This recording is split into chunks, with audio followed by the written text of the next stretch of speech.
नमस्कार, मैं हूं आपके साथ मयंक। देखिए, एक ऐसी खबर आई है ईरान से जिसने अमेरिका और इजराइल की जो सुरक्षा एजेंसियां हैं इनके कान खड़े कर दिए हैं। आपने देखिए ये खबर देखी होगी अब से 2 दिन पहले जो इराक के खोरमोर गैस फील्ड पर अटैक होता है। इसकी तस्वीरें शायद आपने देखी होंगी और वहाँ से जो है ज़बरदस्त धमाके हुए और पूरे गैस फील्ड में आग लग गई और ऊंची ऊंची लपटें उठती रहीं। और उसके बाद ये इस तरह की खबरें आई कि ये एक रॉकेट अटैक था और उत्तरी इराक में कुर्दिस्तान कुर्द वाले इलाके पे ये हमला किया गया, जहाँ पे कुर्दिस्तान जो लोकल गवर्नमेंट चलाते हैं, ये वो कुर्दिस्तान की ये वो लड़ाके हैं जो ईरान के खिलाफ है। और ईरान का हमेशा ये भी आरोप लगता है कि जो 12 दिन की जंग हुई और जो न्यूक्लियर ठिकाने हैं इनके बारे में तमाम जानकारी इन कुर्दिश लड़ाकों ने अमेरिका को दी थी और अमेरिका के जरिए जानकारी इजराइल पर आई। यानी ईरान और एक कुर्द जो है वहाँ के, इनके बीच में हमेशा से संघर्ष रहा है काफ़ी समय से। और ये जो स्ट्राइक्स हुई ये इस कुर्दिस्तान के इलाके में हुई जो कि बॉर्डर से, ईरान की बॉर्डर से सटे इलाके हैं। और यहाँ पे जो है एक बड़ी गैस फील्ड को नुकसान पहुंचाया गया, जहाँ पे जो है इस गैस फील्ड में अमेरिका का भी इन्वेस्ट किया हुआ है उसने। अब जो बड़ी गौर करने वाली बात है, देखिए इस तरह की तमाम खबरें आई और इराक के जो है वो कुर्द गवर्नमेंट जो है उन्होंने आरोप लगाए इस तरह के कि ईरान समर्थित किसी ग्रुप ने ये हमला किया है। लेकिन अब इस तरह की खबरें भी मीडिया में चर्चा का मुद्दा बन गई हैं। बताया जाता है कि ये जो हमले कुर्दिस्तान में हुए, इराक के कुर्दिश इलाकों में ये जो हमले हुए हैं, इन हमले के दौरान आसपास कुछ फाइटर जेट्स का भी मूवमेंट देखा गया। और फाइटर जेट्स किसके? ईरान के। यानी ये कहा जा रहा है कि ये देखिए बड़ी जबरदस्त स्ट्राइक थी और बड़ी प्रिसीजन के साथ स्ट्राइक थी। और वो तस्वीरें आप देखेंगे कि बड़ी बड़ी लपटें उठ रही हैं, पूरी गैस फील्ड जल के तबाह हो गई और आसपास के कई इलाकों में हमले हुए। बल्कि ये जो है पिछली बार जब ड्रोन अटैक हुए थे इराक में, उसके बाद सबसे बड़ा हमला माना जा रहा है और बड़ी सटीकता के साथ ये हमला हुआ। अब कुछ लोगों का, डिफेंस एक्सपर्ट्स ये मान के चल रहे हैं, कुछ का कहना है, ऐसी खबरें हैं कि जब ये स्ट्राइक हुई उस समय काफी सारे एयरप्लेन्स का भी जो है मूवमेंट देखा गया वहां पे, फाइटर जेट का मूवमेंट। और कहा जा रहा है कि ये फाइटर जेट ईरान के फाइटर जेट्स थे। अब इसके अलग अलग कयास निकाले जा रहे हैं। कहा यह जा रहा है कि क्या ये एयर स्ट्राइक थी और ईरान की तरफ से की गई थी। इसके बारे में कोई क्लेम नहीं है, किसी तरह का कोई क्लेम नहीं किया ईरान ने, ना इस तरह की कोई बात कही। लेकिन इस तरह की बात चर्चा में है कि क्या ये ईरान ने एयर स्ट्राइक की थी, क्या ईरान ने अपनी एयर फोर्स की ताकत दिखाई है पूरी दुनिया को। देखिए ये खबर अहम क्यों हो जाती है। 12 दिन की जंग में जो बात सबसे ज्यादा चर्चा का कंसर्न था ईरान के लिए, वो था ईरान की एयरफोर्स। ईरान को अपनी एयरफोर्स मजबूत करनी है। और जब से जंग खत्म हुई है 12 दिन की, उसके बाद से खबरें आती रही लगातार कि रूस ने जो है मिग 29 जेट्स दे दिए हैं ईरान को। हमारा चैनल सबसे पहला चैनल था, हमने आपको बताया था कि रशिया ने मिग 29 जेट्स दे दिए हैं ईरान को।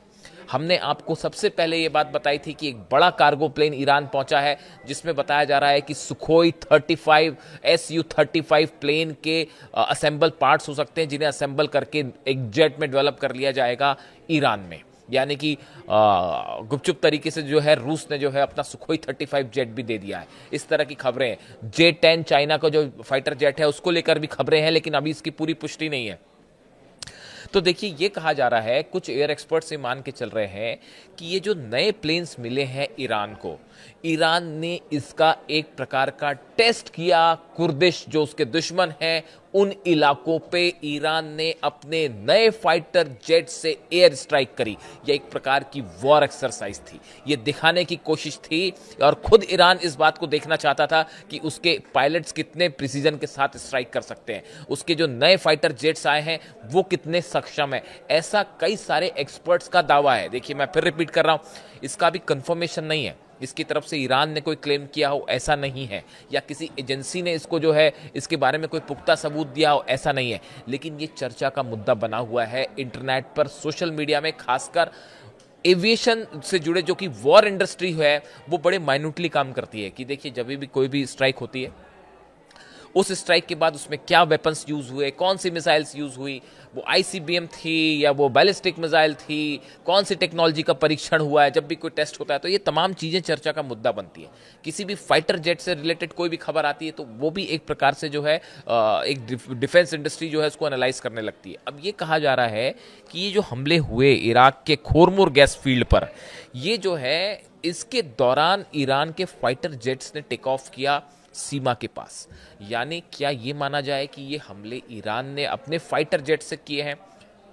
अगर ये हमले ईरान ने किए तो क्या ये संदेश था अमेरिका को और इजराइल को कि हमारी एयरफोर्स अब मजबूत है? क्या वाकई सुखोई 35 जेट्स का इस्तेमाल करना ईरान की एयरफोर्स ने शुरू कर दिया है? देखिए, अक्सर ऐसा होता है कि जब कोई कंट्री नए फाइटर जेट्स खरीदती है या उसके पास आते हैं तो उसके पायलट्स को उसकी ट्रेनिंग दी जाती है काफ़ी सारे, और आजकल इस तरह की खबरें बड़ी आम हैं तेहरान में। आप देखें, अक्सर वहाँ पे इस तरह की चर्चाएं हो रही हैं, लोग वीडियो पोस्ट कर रहे हैं कि हमने तेहरान के ऊपर से फाइटर जेट उड़ता देखा। और कई लोग तो जो थोड़ा बहुत जानते हैं वो इस तरह के भी दावे कर रहे हैं कि सुखोई 35 है। इस पिछले हफ्ते कई सारे वीडियो सोशल मीडिया में वायरल हुए जिसमें ईरान के लोगों ने ये कहा कि ये जो है सुखोई 35 रशियन जेट्स जो है वो ईरान आ गए, ऐसी मिग को लेकर भी। यानी कुल मिला के कहना मैं ये चाह रहा हूं कि क्या ये ईरान के नए फाइटर जेट्स थे जिनका इस्तेमाल ये इराक में हुआ? अगर ऐसा है तो इसका बड़ा मतलब ये है कि ईरान की फाइटर प्लेन्स जो हैं वो एक वॉर के लिए तैयार मोड में बढ़ रहे हैं तेजी से। और आने वाले दिनों में अगर किसी तरह का हमला होता है तो इस बार हम देखेंगे कि 12 दिन की जंग में जैसे ईरान की एयरफोर्स से कमजोर कड़ी साबित हुई थी, इस बार शायद ऐसा ना हो। देखिए, ईरान ने इस मामले के बाद जब ये हमले हुए इराक पर, इसके बाद जो है इराक की तरफ से जो है वो अमेरिका से मदद मांगी गई। इराकी कुर्द प्रधानमंत्री मसूर बरजानी के डिप्टी चीफ अजीज अहमद ने हमले के बाद एक्स पर पोस्ट किया। उन्होंने कहा, आखिर कितने हमले होने चाहिए कि अमेरिका हमें एंट्री ड्रोन हथियार खरीदने की इजाजत दे ताकि हम अपने आसमान और बिजली गैस ढांचे की सुरक्षा कर सकें। कुर्दिस्तान रीजनल गवर्नमेंट उत्तरी इराक में खुद का शासन चलाती है। यहां कई अमेरिकी कंपनियों ने ऊर्जा क्षेत्र में बड़ा निवेश किया है। हमला उस स्टोरेज टैंक पर हुआ जो नए प्रोजेक्ट का हिस्सा था। इस यूनिट को KM-250 नाम दिया गया है, इसके तहत इसे जाना जाता है, जिसमें फील्ड की उत्पादन क्षमता 50% तक बढ़ गई थी। जिस जगह पे ये हमला हुआ, जिस गैस फील्ड पर, इसके कारण इराक में उस पूरे इलाके में बिजली की क्षमता 50% तक बढ़ी थी। अमेरिकन का भी इन्वेस्टमेंट था इस गैस फील्ड पर जिस पर हमला किया गया और बड़ी प्रिसीजन के साथ हमला किया गया, बड़ी सटीक स्ट्राइक थी। देखिए, बार बार मैं जो शब्द दोहरा रहा हूँ, मैं कोशिश करता हूँ कि अपने शब्दों का इस्तेमाल बड़े नपे तुले अंदाज में किया जाए। तो जब मैं बार बार ये कह रहा हूँ कि प्रिसीजन के साथ स्ट्राइक थी, सटीक स्ट्राइक थी, तो आप समझिए इस बात को कि ये एक फाइटर जेट से की गई स्ट्राइक होती है। देखिए, कई बार क्या होता है, जो रॉकेट स्ट्राइक्स होती हैं, जैसा कहा जाता है कि रॉकेट स्ट्राइक हुई, रॉकेट्स वाली जो स्ट्राइक होती हैं वो उतनी कई बार सटीक नहीं भी होती हैं। लेकिन जो एयर स्ट्राइक्स होती हैं, जो एयर फाइटर प्लेन से की जाती है, और खासकर अगर वो MiG-29 हो या सुखोई 35 हो, वो बड़ी सटीक एयर स्ट्राइक होती है। तो ये बड़ा मैटर करता है कि वो जिस प्रिसीजन के साथ इस पे हमला किया गया इस गैस फील्ड पर, और उसका वो टैंक स्टोरेज जो था, लिक्विड टैंक स्टोरेज, एग्जैक्टली उसमें ब्लास्ट कर दिया गया, ठीक उस पर निशाना साधा गया। उसके बाद कहा जा रहा है, इस तरह की चर्चा है कि ये ईरान की नई एयरफोर्स की ताकत है। अब इसको लेकर देखिए, हम नजरें बनाए हुए हैं इस खबर पर। अगर इससे रिलेटेड कोई वॉर इंडस्ट्री में कोई बड़ा डेवलपमेंट होता है और इसकी कोई कंफर्मेशन की खबर आती है पुख्ता, तो हम इसको खबर को आप तक डिटेल में पहुंचाएंगे कि क्या वाकई ऐसा हुआ। देखिए, ये बात तो साफ है कि ये बात ईरान भी मान के चल रहा है कि अली खामेनी साहब ने जब ये अनाउंसमेंट कर दिया है कि अमेरिका के साथ किसी तरह की कोई बात नहीं होगी, इस सूरत हाल में एक बार फिर जंग के बादल मंडराने लगे हैं, क्योंकि इस समस्या का जो है वो हल कोई है नहीं। जो न्यूक्लियर टॉक्स को लेकर जो डेडलॉक है अमेरिका के साथ, ईरान झुकेगा नहीं, चाहे आप कुछ कर लें, वो बात नहीं मानेगा ईरान, अब झुकने के लिए तैयार नहीं है। ऐसे सिचुएशन में कई सारे एक्सपर्ट्स ये कहते हैं कि एक बार फिर जंग वाली स्थिति बन सकती है, और इसी स्थिति के लिए ईरान ने अपनी जितने वीक पॉइंट्स थे उसको तेजी से मजबूत कर रहे हैं ईरान। और इसीलिए जो है ये घटना इसीलिए महत्वपूर्ण हो जाती है। इराक के जो ये खोरमुर गैस फील्ड पर हमला हुआ, ये 2 दिन पहले की स्ट्राइक थी, लेकिन 2 दिन से जो जितने एयरफील्ड से जुड़े लोग थे वो इस एनालिसिस में लगे थे कि क्या ये ईरान ने अपने फाइटर जेट से हमला किया, और कुछ लोग इस बात से सहमत भी हैं। अगर ऐसा है तो ये एक बड़ी चुनौती होगी आने वाले दिनों में अमेरिका और इजराइल के लिए। और अगर ईरान की एयरफोर्स, देखिए अभी प्लेन्स आने शुरू हुए हैं, कहा जा रहा है कि एक बड़ी डील हुई है ईरान और रशिया के बीच में और ईरान और चाइना के बीच में भी, और ईरान ने अपना ऑयल से उसको कंपनसेट करने की बात कही है कि हम आपको, आप हमें प्लेन दीजिए, बदले में हम आपको फ्री में ऑयल प्रोवाइड करेंगे उसकी कीमत का, जो कि जहाज के बराबर होगी। ऐसी डील हुई है चाइना और ईरान के बीच में, ऐसा सोर्सेस कह रहे हैं। तो देखिए इस सूरत में अगर Chinese fighter jets, Russian fighter jets पूरी संख्या में जितने की उम्मीद ईरान कर रहा है, अगर वो पहुंच जाते हैं तो अब की बार आप देखेंगे कि इजराइल और ईरान के बीच जबरदस्त एयर कॉम्बैट होगा। पिछली बार हमने देखा F-35 जेट्स इजराइल के गए, बम बरसा के वापस चले आए, और ईरान चूंकि डिफेंस सिस्टम भी कमजोर था, इस बार डिफेंस सिस्टम भी पहुंच चुका है।